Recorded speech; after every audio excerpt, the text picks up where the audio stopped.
بسم اللہ الرحمن الرحیم۔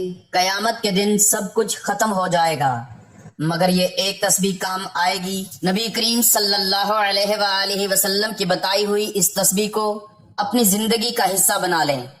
وہ تسبیح کون سی ہے؟ محترم ناظرین، جہاں ہم روزانہ آپ کے سامنے قرآن و حدیث کی روشنی میں نیک اعمال پیش کرتے ہیں، اسی طرح آج بھی آپ کی خدمت میں ایک ایسا موضوع پیش کرنے والے ہیں جو نہ صرف آپ کی دنیاوی زندگی کو سنوارے گا بلکہ آپ کی آخرت کو بھی روشن کر دے گا۔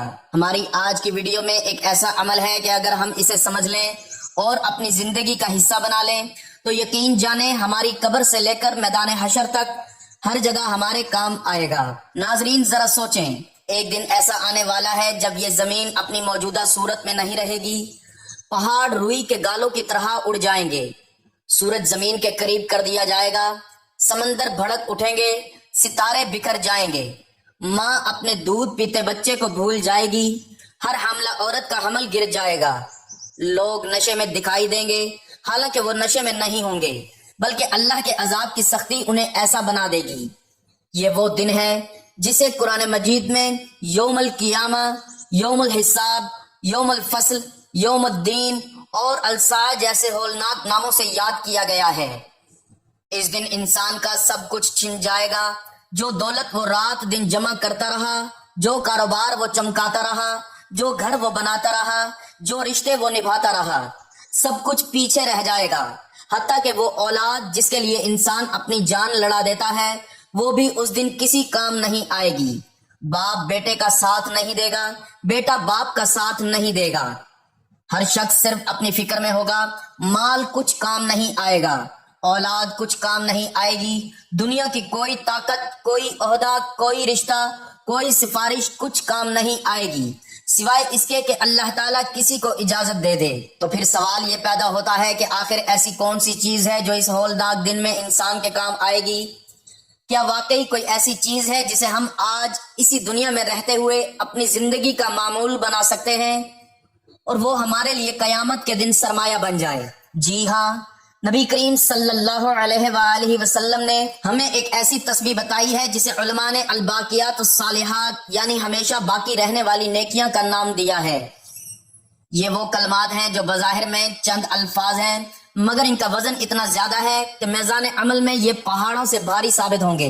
آج کی اس ویڈیو میں ہم تفصیل سے بات کریں گے کہ قیامت کا دن کیسا ہوگا، اس دن کی ہولناکیاں کیا ہیں، پھر ہم قرآن و حدیث سے وہ دلائل پیش کریں گے جن میں اس تسبیح کی فضیلت بیان ہوئی ہے، اور آخر میں ہم آپ کو ایک مکمل وظیفہ بھی بتائیں گے جسے آپ روزانہ اپنے معمول میں شامل کر سکتے ہیں۔ اس لیے اس ویڈیو کو آخر تک ضرور دیکھیں کیونکہ یہ ویڈیو صرف معلومات کے لیے نہیں بلکہ آپ کی آخرت سنوارنے کے لیے ہے۔ اگر آپ ہمارے چینل پر نئے ہیں تو ابھی سبسکرائب کر لیں تاکہ آئندہ بھی ایسی روح پرور ویڈیوز آپ تک پہنچتی رہیں۔ ناظرین، اسلام ہمیں یہ سکھاتا ہے کہ دنیا ایک عارضی قیام گاہ ہے اور آخرت ہماری اصل منزل۔ نبی کریم صلی اللہ علیہ وآلہ وسلم نے اپنی امت کو بار بار اس بات کی تلقین فرمائی کہ وہ ایسے اعمال اپنائیں جو کم محنت میں زیادہ ثواب دیں، جو زبان پر ہلکے ہوں گے مگر میزان میں بھاری ہوں۔ ان اعمال میں سر فہرست ذکر اللہ ہے، اور ذکر اللہ میں بھی وہ تسبیحات جنہیں کلمات باقیہ کہا گیا۔ یہ کلمات دراصل چار ہیں: سبحان اللہ، الحمدللہ، لا الہ الا اللہ اور اللہ اکبر۔ یہ چاروں کلمات مل کر وہ تسبیح بنتے ہیں جسے قرآن مجید میں الباقیات الصالحات کہا گیا ہے، یعنی وہ نیکیاں جو باقی رہنے والی ہیں، جو ختم نہیں ہوتی، جو انسان کے ساتھ قبر میں بھی جاتی ہیں اور قیامت کے دن بھی اس کے کام آتی ہیں۔ یہ بات یاد رکھیں کہ دنیا کی ہر چیز فانی ہے، آپ کا گھر فانی ہے، آپ کی گاڑی فانی ہے، آپ کا بینک بیلنس فانی ہے، آپ کا جسم فانی ہے، حتیٰ کہ یہ پوری کائنات فانی ہے۔ اللہ تعالیٰ نے قرآن مجید میں ارشاد فرمایا کہ ہر چیز کو فنا ہونا ہے سوائے اللہ کی ذات کے، لیکن نیک اعمال، خاص طور پر یہ تسبیحات ایسی چیزیں ہیں جنہیں اللہ تعالیٰ نے باقی رکھنے کا وعدہ فرمایا ہے۔ یہی وجہ ہے کہ صحابہ کرام رضی اللہ عنہم اس تسبیح کو اپنی زندگی کا لازمی حصہ بنا لیا کرتے تھے۔ وہ صبح و شام اٹھتے بیٹھتے سفر و حضر میں ہر حال میں اس تسبیح کو زبان پر جاری رکھتے تھے۔ آئیے اب تفصیل سے سمجھتے ہیں کہ قیامت کا دن کیسا ہوگا تاکہ ہمارے دل میں اس دن کی ہولناکی کا احساس پیدا ہو اور ہم اس تسبیح کی اہمیت کو مکمل طور پر سمجھ سکیں۔ ناظرین، قیامت کا دن وہ دن ہے جس کا ذکر قرآن مجید میں سب سے زیادہ کیا گیا ہے۔ اللہ تعالیٰ نے اس دن کو مختلف ناموں سے یاد فرمایا: یوم القیامہ، یوم الدین، یوم الحساب، یوم الفصل، الحاقہ، القاریہ، الغاشیہ، الواقعہ۔ ہر نام اس دن کے کسی نہ کسی پہلو کو ظاہر کرتا ہے۔ القاریہ کا مطلب ہے کھڑکا دینے والی، یعنی وہ دن جو دلوں کو ہلا دے گا۔ الغاشیہ یعنی ڈھانپ لینے والی آفت۔ الحاقہ یعنی یقینی ہونے والی حقیقت۔ یہ سب نام اس دن کی سنگینی اور اہمیت کو ظاہر کرتے ہیں۔ جب سور پھونکا جائے گا تو زمین و آسمان کی ہر چیز بے ہوش ہو کر گر جائے گی سوائے ان کے جنہیں اللہ چاہے۔ پہاڑ اپنی جگہ سے اکھڑ جائیں گے اور دھنکی ہوئی روئی کی طرح ہوا میں اڑنے لگیں گے۔ زمین پھٹ جائے گی، آسمان شق ہو جائے گا، ستارے بکھر کر گر پڑیں گے، سورج بے نور ہو جائے گا۔ یہ سب مناظر اس بات کی گواہی دیتے ہیں کہ دنیا کا نظام مکمل طور پر درہم برہم ہو جائے گا اور ایک نیا نظام قائم ہوگا، نظام عدل، جہاں ہر ایک کو اس کے اعمال کا پورا پورا بدلہ دیا جائے گا۔ اس دن انسان قبروں سے اٹھایا جائے گا، ننگے پاؤں، ننگے بدن، بغیر ختنہ کے، بالکل اسی حالت میں جیسے وہ پیدا ہوا تھا۔ لوگ پریشان حال، خوف زدہ، اپنی اپنی فکر میں غرق ہوں گے۔ سورج سروں کے قریب کر دیا جائے گا اور لوگ اپنے اپنے اعمال کے مطابق پسینے میں ڈوبے ہوں گے۔ کسی کا پسینہ ٹخنوں تک ہوگا، کسی کا گھٹنوں تک، کسی کا کمر تک اور کسی کا منہ تک پہنچ جائے گا۔ یہ انتظار کی گھڑیاں ایسی طویل ہوں گی کہ لوگ چاہیں گے کہ جلد از جلد فیصلہ ہو جائے، چاہے وہ فیصلہ جہنم کا ہی کیوں نہ ہو۔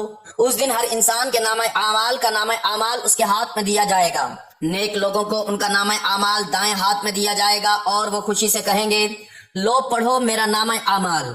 جبکہ بدبخت لوگوں کو ان کا نام اعمال بائیں ہاتھ میں یا پیٹھ کے پیچھے سے دیا جائے گا اور وہ چیخ اٹھیں گے، ہائے میری بربادی، کاش مجھے میرا نام اعمال نہ دیا جاتا۔ میزان قائم ہوگا اور ہر انسان کے اعمال تولے جائیں گے۔ جس کا پلڑا نیکیوں کی طرف سے بھاری ہوگا وہ کامیاب ہوگا اور جس کا پلڑا ہلکا ہوگا وہ ناکام و نامراد ہوگا۔ یہی وہ مقام ہے جہاں ہماری آج کی تسبیح کام آئے گی، کیونکہ نبی کریم صلی اللہ علیہ وآلہ وسلم نے خود ارشاد فرمایا کہ یہ کلمات میزان میں بہت بھاری ہیں، پل صراط پر سے گزرنا ہوگا جو بالوں سے باریک اور تلوار سے تیز ہے۔ کچھ لوگ بجلی کی طرح گزر جائیں گے، کچھ ہوا کی طرح، کچھ گھوڑے کی رفتار سے، کچھ رینگتے ہوئے اور کچھ اس پل سے پھسل کر جہنم میں جا گریں گے۔ اللہ تعالی ہم سب کو اس پل سے آسانی سے گزرنے کی توفیق عطا فرمائے۔ حوض کوثر پر نبی کریم صلی اللہ علیہ وآلہ وسلم اپنی امت کا انتظار فرمائیں گے۔ جو لوگ آپ صلی اللہ علیہ وآلہ وسلم کی سنت پر عمل کرتے رہے ہوں گے وہ اس حوض سے سیراب ہوں گے، مگر جنہوں نے دین میں تبدیلیاں کی یا سنت سے روگردانی کی انہیں فرشتے روک دیں گے۔ شفاعت کا مرحلہ آئے گا جہاں تمام انبیاء کرام معذرت کریں گے اور آخرکار نبی کریم صلی اللہ علیہ وآلہ وسلم ہی وہ ہستی ہوں گے جو مقام محمود پر کھڑے ہو کر پوری انسانیت کے لیے شفاعت فرمائیں گے۔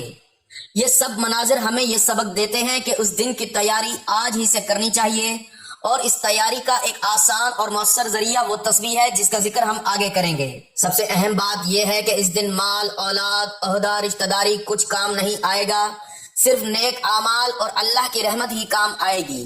اور نیک اعمال میں بھی وہ اعمال زیادہ فائدہ مند ہوں گے جنہیں انسان نے مسلسل اور خلوص نیت سے کیا ہو، چاہے وہ بظاہر چھوٹے ہی کیوں نہ ہوں۔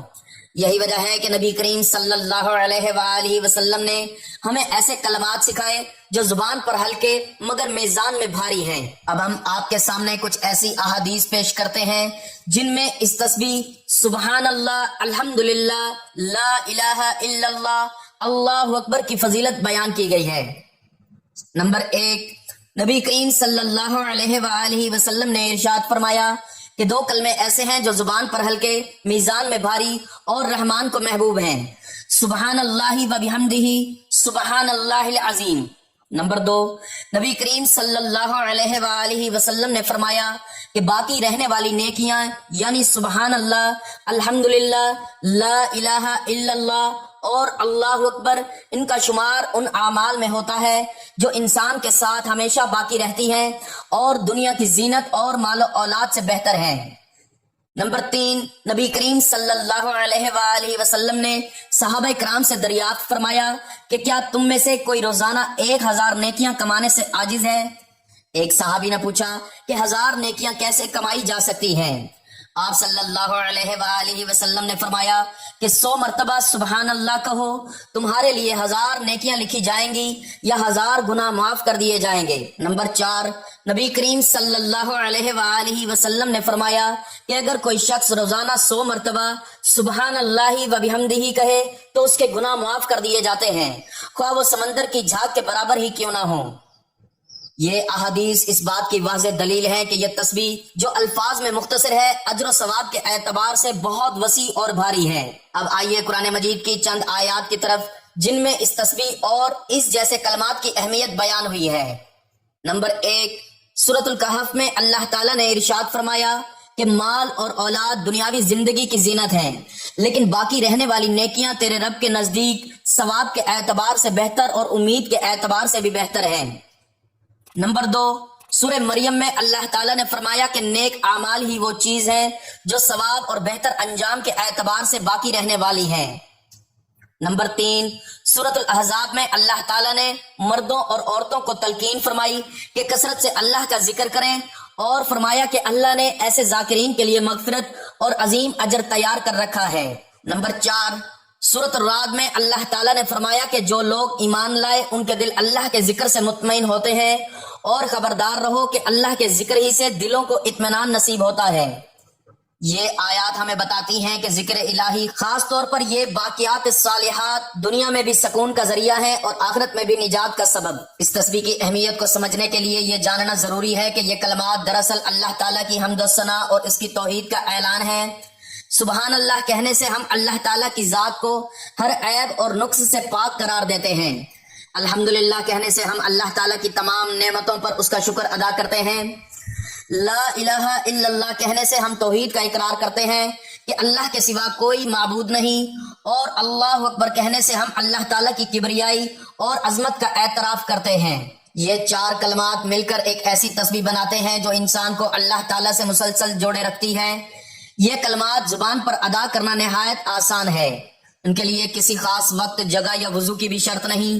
انسان چلتے پھرتے، کام کرتے ہوئے، سفر میں، گھر میں، ہر حال میں انہیں دہرا سکتا ہے۔ یہی وجہ ہے کہ نبی کریم صلی اللہ علیہ وآلہ وسلم نے فرمایا کہ یہ زمین پر باقی رہنے والا صدقہ ہے۔ یہ ایسا عمل ہے جو موت کے بعد بھی انسان کے ساتھ رہے گا۔ علماء کرام فرماتے ہیں کہ جو شخص ان کلمات کو اپنی روزمرہ زندگی کا معمول بنا لے، اللہ تعالیٰ اس کے لیے قیامت کے دن نور پیدا فرمائیں گے، اس کا نام اعمال بھاری ہوگا، اور یہ کلمات اس کے حق میں گواہی دیں گے۔ یہ تسبیح دراصل انسان کے لیے وہ سرمایہ ہے جو دنیا کی کسی دولت سے کم نہیں بلکہ اس سے کہیں زیادہ قیمتی ہے، کیونکہ دنیا کی دولت یہاں رہ جائے گی، مگر یہ تسبیح قبر میں بھی ساتھ جائے گی اور میدان حشر میں بھی کام آئے گی۔ تو ناظرین محترم، وقت کی نزاکت کو مد نظر رکھتے ہوئے چلتے ہیں عمل کی جانب، اور آپ کو بتاتے ہیں حضور پاک صلی اللہ علیہ وآلہ وسلم کی بتائی ہوئی ایسی تسبیح کہ جب قیامت کے دن سب کچھ فنا ہو جائے گا تو یہ تسبیح کام آئے گی، جس سے انسان کی دنیا اور آخرت دونوں سنور جاتے ہیں۔ تو اگر آپ یہ عمل کسی نماز کے بعد پڑھنا چاہیں تو بھی افضل ہے، ورنہ جب جہاں جیسے آپ کو وقت مل جائے آپ نے اس تسبیح کا ورد کرتے رہنا ہے۔ اور اس کے لیے سب سے پہلے آپ نے حضور پاک صلی اللہ علیہ وآلہ وسلم کی ذات اقدس پر درود پاک کا نذرانہ پیش کرنا ہے۔ درود پاک آپ مختصر سا بھی پڑھ سکتے ہیں، آپ صلی اللہ علیہ وآلہ وسلم بھی پڑھ سکتے ہیں، یا آپ صلی اللہ علی محمد بھی پڑھ سکتے ہیں، لیکن درود ابراہیمی کی اہمیت و فضیلت بہت زیادہ ہے، اس لیے ثواب کے طور پر ایک مرتبہ میرے ساتھ بھی درود پاک پڑھ لیں۔ اللہم صلی علی محمد وعلی آل محمد کما صلیت علی ابراہیم وعلی آل ابراہیم انک حمید مجید۔ اللہم بارک علی محمد وعلی آل محمد کما بارکت علی ابراہیم وعلی آل ابراہیم انک حمید مجید۔ درود پاک پڑھنے کے بعد آپ نے اللہ تعالیٰ کے ان صفاتی ناموں کو ہاتھوں کی انگلیوں پر یا تسبیح کے دانوں پر گن کر صرف 33 مرتبہ پڑھ لینا ہے۔ یا رحمان، یا رحیم، یا غفور، یا حلیم، یا لطیف، یا کریم، ان ناموں کو آپ نے عاجزی اور محبت کے ساتھ پڑھنا ہے، اور پھر اس کے بعد